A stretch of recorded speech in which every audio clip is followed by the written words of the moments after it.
Hi sis!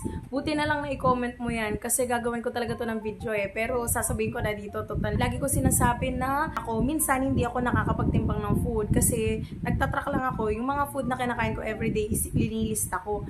Tapos kinabukasan, kinukumpara ko kung ano ba yung mga food na naparami ako ng kain pero mababa pa rin or nakuha ko pa rin yung goal ko kinabukasan.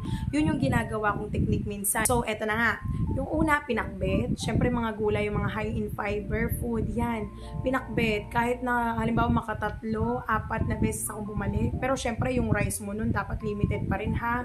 Hindi po every meal naman is 100 grams naman yung rice mo, de bawi ka rin sa carbs mo, kumbaga bawi ka rin dun sa mga, kahit na yung ulam mo is ganito, mababa yung calories, kung babawin mo sa rice, wala rin. Pangalawa, tinola, kasi yung mga gulay na kasama dyan, especially kung sayote or papaya, yun mababa sa calories. Ang ginagawa ko kapag ganun, mas marami yung gulay talaga kaysa doon sa mismong manok. Tapos yung manok ko, chicken breast, kasi mas mababa sa calories yun, tapos mas healthy. So, yung pangatlo is munggo.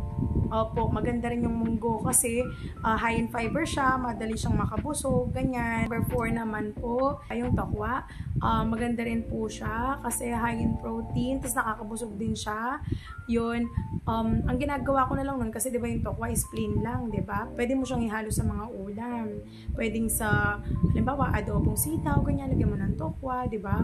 Tapos o kaya naman, yung tokwa sisig, ginagawa ko rin yun pero careful ha, kasi diba yung mga may ibang dressing na nilalagay natin, minsan yun din mataas yung calories, minsan 1 tablespoon lang ang taas na ng calories nun, kaya maging aware pa rin. Tapos yung panglima, syempre fish, yan, mga tilapia, ganyan, galunggong, pwede mo siyang gawing fish steak, diba? Pang-anim, ano pa, adobong atay. Isa rin yun sa mga food na masarap na mababa sa calories.